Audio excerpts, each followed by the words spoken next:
बिस्मिल्लाहिर्रहमानिर्रहीम नहमदुहु व नुसल्ली अला मुहम्मद रसूलुल्लाह करीम।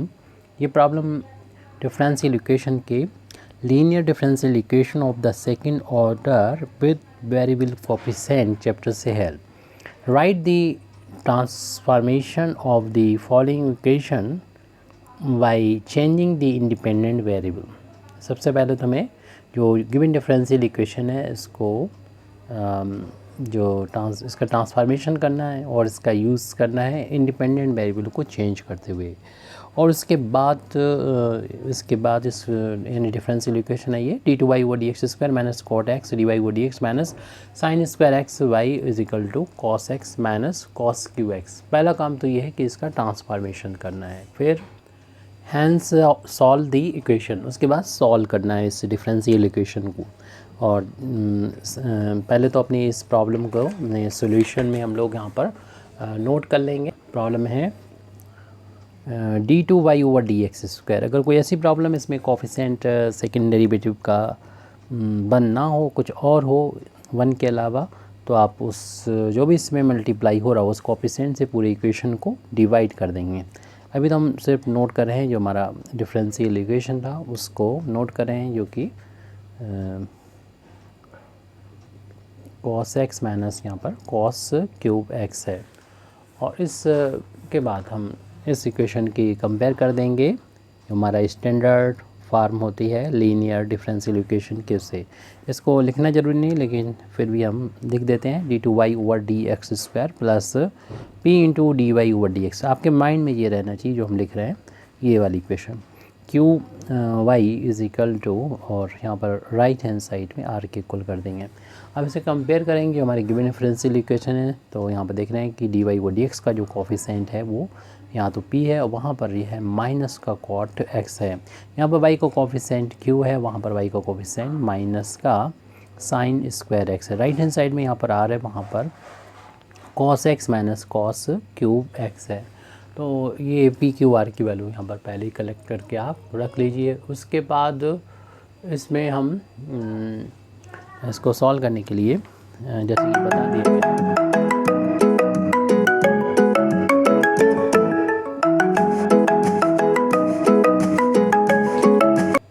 हमको यूज़ करना है कि इंडिपेंडेंट वेरिएबल को चेंज करें। तो इसके लिए हम देखेंगे चूजिंग z यानी इंडिपेंडेंट वेरिएबल हम नया न्यू लेके आ रहे हैं z सच दैट यानी जितनी भी प्रॉब्लम है आपको इसी तरीके से सॉल्व करना है। जो dz ओवर dx का होल ऑफ स्क्वायर यहाँ पर लेते हैं और इसमें फिर हम देखते हैं कि ये y का जो कोफिशिएंट है इसका साइन निगेटिव अगर हो तो आप छोड़ दीजिएगा उसको, या कोई कोफिशिएंट है वो आप यहाँ पर ले भी सकते हैं या छोड़ सकते हैं,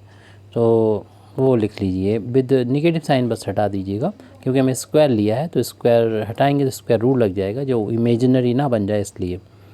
तो इतना ले लिया साइन स्क्वायर एक्स। इससे क्या होगा, स्क्वायर हटाएंगे और यहाँ से dz ओवर dx की वैल्यू एक पॉजिटिव वाली वैल्यू यहाँ पर हम लिख लेंगे, यानी साइन एक्स के बराबर दे देंगे। इससे हमें z की वैल्यू भी मिल जाएगी, क्योंकि हम जब इंटीग्रेट करेंगे इसको x के रिस्पेक्ट में तो इधर तो z मिल जाएगा। और साइन का इंटीग्रेशन हम लोग जानते हैं माइनस का cos x होता है, यानी आप ऐसे भी कर सकते हैं इसको dz is equal to sine x और dx वेरिएबल को सेपरेशन करके फिर इंटीग्रेट किया तो वन का z हो गया z के रिस्पेक्ट में और साइन का माइनस cos x हो गया। तो ये इनके बीच में रिलेशन है x और z के बीच में। लेकिन हमारा ये सब्स्टिट्यूशन अगर पुट कर देंगे तो फिर इंडिपेंडेंट वेरिएबल को यानी x से z में ले जाएंगे। इस मेथड इस रिलेशन का जब यूज़ करेंगे तो हमारा जो डिफरेंशियल इक्वेशन है वो ट्रांसफार्म हो जाएगा। जो किस फॉर्म में हो जाएगा, the given equation the given differential equation transforms to, ये हो जाएगा d2y ओवर, देखिए हमारा जो इंडिपेंडेंट वेरिएबल है वो x से कन्वर्ट हो गया z में, तो d2y over dz square plus p1 dy over dz और plus q1 y is equal to r1। यहाँ पर आप इसको इक्वेशन को डाल लीजिए। और p1 क्या होता है, जो भी हम लोग इस तरीके से जब पुट करते हैं तो फार्मूला यहाँ इसका बना लिया गया है, आपको इसको याद कर लेना चाहिए कि P1 की वैल्यू तब इतनी हो जाती है d2z/dx² प्लस का p इंटू dz/dx और होल अपान में dz/dx का होल अब स्क्वायर। तो इसको पहले हम सॉल्व कर लेते हैं ऐसे ही कि यहाँ पर Q1 और R1 भी हो जाएगा, लेकिन हम इसको बाद में लिख देंगे, पहले इसको सॉल्व कर लेते हैं। देखिए मेरे पास उसका फर्स्ट डेरिवेटिव यहाँ पर मौजूद है dz/dx sin x के बराबर। इसका सेकंड डेरिवेटिव लेंगे x के रिस्पेक्ट में और डिफ्रेंशिएशन करेंगे तो साइन का डिफ्रेंशिएशन हमको मालूम है कि cos x के बराबर हो जाता है, प्लस p की वैल्यू जो है वो माइनस के cot x के इक्वल है, वो यहाँ पर हम नोट करें माइनस के cot x है, और dz/dx की वैल्यू तो ऊपर हमने दिखा दी थी, ये sin x के इक्वल है, अपान में ये वैल्यू अभी हमने नोट की थी जो कि sin स्क्वायर x है। अब इसको साइन और कॉस में कन्वर्ट कर लीजिए तो इससे P1 की वैल्यू मिल जाएगी, ये प्लस माइनस की इंटू माइनस हो जाएगा, cos x माइनस cot की जो वैल्यू होती है हम लोग जानते हैं ये cos x अपान sin x होती है, और ये sin x मल्टीपल में पहले से था, अपान वाला जो sin स्क्वायर है लिख लीजिए ऐसे, ये साइन से साइन कैंसिल हो जाएगा और न्यूमरेटर में बचेगा cos x माइनस का cos x अपान में साइन स्क्वायर है, ये ज़ीरो नहीं है डिनोमिनेटर में, लेकिन ये दोनों कट के ज़ीरो हो गए तो ज़ीरो अपान ये करेंगे तो P1 की वैल्यू यहाँ से हमको ज़ीरो के बराबर मिल जाएगी। अब बात ये आती है Q1 की, Q1 को भी आप इसी तरीके से याद रखिए, सिर्फ P1 में ही ज़्यादा हमें थोड़ा सा याद करना पड़ेगा कि लेकिन डिनोमिनेटर सेम रहेगा, चाहे P1 हो या Q1 है R1 हो। तो इस Q1 को भी देखिए सिंपली Q अपान में dz/dx का होल अब स्क्वायर होता है, यानी ये सिंपल है बहुत याद करना, और इसकी वैल्यू Q की हम लोगों ने जो सेलेक्ट की थी वो ऊपर देख लीजिएगा जो कि sin स्क्वायर x है, अपान में इसकी वैल्यू भी हम लोग फाइंड की थी, सेलेक्ट की थी, यानी हम लोगों ने चूज़ की थी, तो वो sin स्क्वायर x है, ये कैंसिल हो जाएगा, लेकिन 1 टाइम्स कैंसिल होगा, माइनस पहले से लगा हुआ है, तो इस तरीके से हम देख रहे हैं Q1 की वैल्यू हमारी माइनस के 1 आ गई। अब सिर्फ हमें R1 की वैल्यू इस रिस्पेक्ट में फाइंड करना है, तो R1 की वैल्यू के लिए जिस तरीके से हमारे Q1 वाला फार्मूला है, R1 की वैल्यू भी R अपान में होती है dz/dx का होल अब स्क्वायर होती है। R की वैल्यू अभी सेलेक्ट की थी cos x माइनस का cos क्यूब x अपान में ये sin स्क्वायर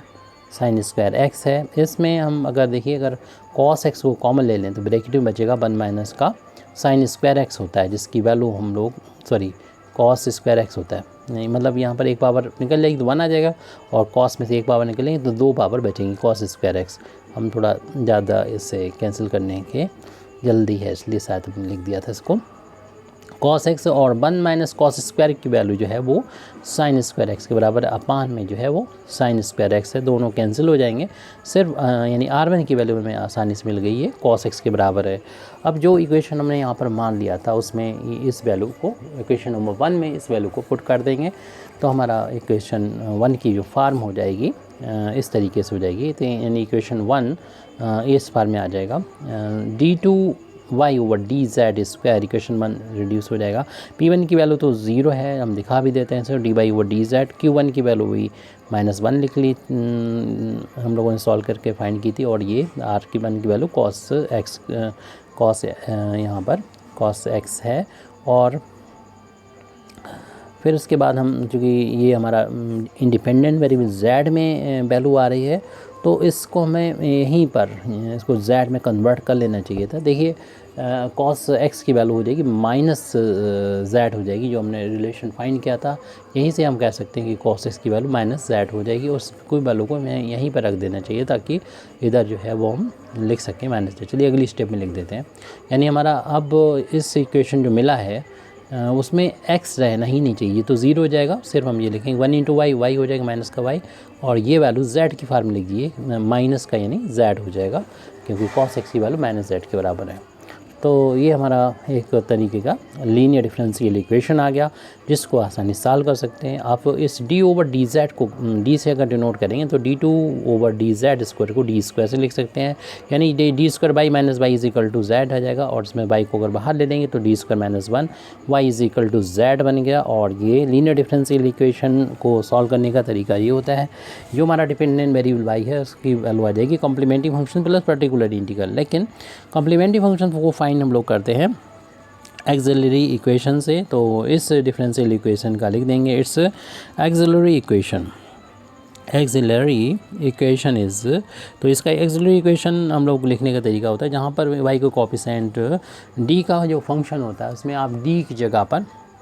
एम पुट कर देते हैं, M square minus one is equal to zero, और इसके फैक्टर कर लेते हैं कि वन का स्क्वायर कर सकते हैं, एक ब्रैकेट में ऐड हो जाएगा दूसरे में सब्सट्रैक्ट हो जाएगा, उनको हम अलग अलग जीरो के बराबर जो पुट करेंगे तो ये वैल्यू यहाँ से -1 मिलेगी, वहाँ से एम की वैल्यू +1 मिलेगी। तो एम की जो वैल्यू हमको मिली हैं उन वैल्यूज से हम कम्प्लीमेंट्री फंक्शन की वैल्यू लिख सकते हैं, यानी c1 e⁻⁻1, और इंडिपेंडेंट वेरिएबल जो यहाँ पर हमारा z बन चुका है वो लिखेंगे, प्लस का c2 इंटू ई की बार एम की वैल्यू 1 रखेंगे इंटू इंडिपेंडेंट वेरिएबल z हो जाएगा। अब यहाँ पर z की वैल्यू को इन टर्म्स ऑफ x लिख दीजिए, क्योंकि आपका जो ओरिजिनल प्रॉब्लम है वो z में नहीं x में है, लेकिन यानी z की वैल्यू चूँकि यहाँ से हमारी आ चुकी है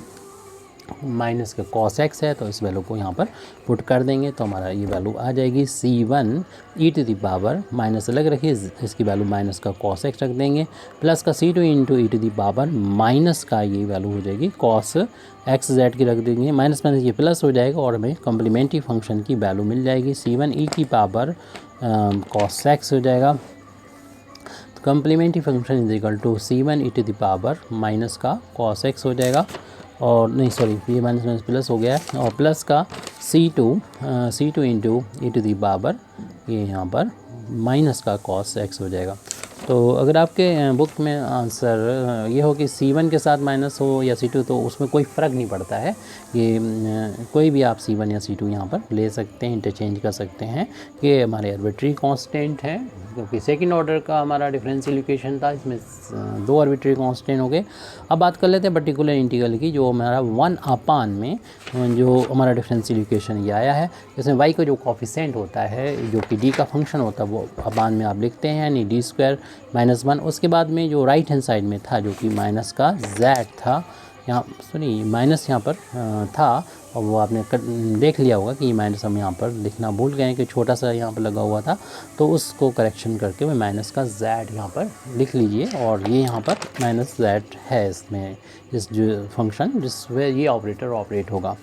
अब ये z में पॉलिनोमियल है तो इसको बाइनोमियल बना लेंगे, इस माइनस का इसमें इंटू कर देंगे, हमारे साथ दो काम हो जाएंगे, माइनस भी हमारा ये ख़त्म हो जाएगा, ये प्लस हो जाएगा, इसको पहले लिख देंगे, माइनस हो जाएगा, इसको बाद में लिख दें, और साथ ही साथ इसको जब ऊपर ले जाएंगे तो हम बाइनोमियल इसको लिख सकते हैं। क्यों बाइनोमियल बनाने के लिए, क्योंकि पावर n इंडेक्स में आ रहा है ये, तो यहाँ 1 होना ज़रूरी होता है, और 1 + x की पावर n का एक्सपेंसन हम लोग जानते हैं कि 1 + nx प्लस का n(n-1) अपान में फैक्टोरियल 1, और ज़्यादा टर्म हमें इसमें नहीं लिखना होगा क्योंकि z की पावर भी ज़्यादा नहीं है, एक ही पावर है, क्योंकि एक बार डिफ्रेंसिएशन से z कांस्टेंट हो जाएगी, दो बार में 0 हो जाएगी, तो ज़्यादा टर्म लिखने की ज़रूरत नहीं है। ये पर्टिकुलर इंटीग्रल की वैल्यू चल रही है जिसको हम आगे लिख रहे हैं, तो इसका एक्सपेंसन कर देंगे। अगर किसी को मालूम है ये दोनों माइनस हो तो इसका एक्सपेंसन क्या, तो डायरेक्ट लिख सकता है वो, इसका जो पर्टिकुलर फार्म होती है वो अगर याद कर लें तो अच्छी बात है, नहीं याद है तो कोई दिक्कत की बात नहीं है। यहाँ पर आप इस वाले फार्मूले को मेन बेस बनाते हुए इसको लिखेंगे। तो फार्मूला क्या होता है, x की जगह देखिए माइनस का d² है और n की जगह पर माइनस का 1 है, तो फार्मूला हो जाएगा 1 + n(x), हम लिख तो रहे हैं ये इसकी कंपैरिजन करने के बाद वैल्यू, लेकिन बोल वही रहे जो फार्मूला हमारा यहाँ पर है। तो प्लस n(n-1) अपान में फैक्टोरियल 22, यहाँ गलत देख रखा है, सही कर लें, फैक्टोरियल 2, और x² x माना माइनस का d²। लेकिन इस टर्म की हमें ज़रूरत नहीं पड़ेगी, बल्कि ये टर्म भी यूज़लेस होगा, and so on, number of term इसमें इनफाइनाइट होते हैं, और ये फंक्शन जो है वो z पर ऑपरेट होगा। फिर आप क्या करेंगे, इसमें ये ऑपरेटर z पर ऑपरेट करेंगे तो पर्टिकुलर इंटीग्रल की वैल्यू बन जाएगी, 1 ऑपरेट होगा तो z मिलेगा, ये माइनस माइनस प्लस हो जाएगा, और ये d² z पर ऑपरेट होगा। बाकी ये सब टर्म 0 हो जाएंगे, क्योंकि आपको मालूम है ये टर्म ही 0 होगा, बाकी आगे आने वाले टर्म में तो d की पावर 4 और इस तरीके से आगे बढ़ती जाएगी, 6 है, और जो एक बार ही 2 बार डिफ्रेंसिएशन z का z के रिस्पेक्ट में 0 होगा, क्योंकि d की वैल्यू d/dz है, और d² का मतलब इसमें 2 बार हमें z के रिस्पेक्ट में डिफ्रेंसिएशन करना है, तो वो 0 हो जाएगा, सिर्फ z ही बचेगा, बाकी सारे टर्म 0 है। पर्टिकुलर इंटीग्रल की वैल्यू मिल गई है, लेकिन यहाँ पर z की जो वैल्यू है वो हमको यहाँ पर लिख देना चाहिए। z की जो वैल्यू है फाइंड की थी माइनस के cos x के बराबर है, तो z की वैल्यू यहाँ पर हम नोट कर देते हैं, माइनस का cos x है, क्योंकि हमारी प्रॉब्लम ओरिजिनल जो है वो x की फॉर्म में है, इसलिए इसकी वैल्यू हमने लिख दी है। अब जैसे कि अभी बता चुके हैं कि हमारा जो सॉल्यूशन लिखेंगे यानी जनरल सॉल्यूशन लिखेंगे जो गिवन डिफरेंशियल इक्वेशन का, वो लिख देंगे द कंप्लीट कह दें या जनरल यहाँ पर सॉल्यूशन ऑफ द गिवन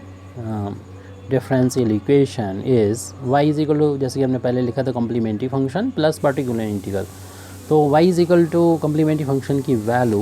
ऊपर हमारी लिखी हुई है c1 e to the power cos x plus का c2 e to the power minus का cos x, इसके बाद पर्टिकुलर इंटीग्रल माइनस का ये cos x हो जाएगा। इस तरीके से हमारी ये प्रॉब्लम कंप्लीट हो जाती है। Thank you very much Indeed for listening me. व आखिर दावाना अल्हम्दुलिल्लाहि रब्बिल आलमीन।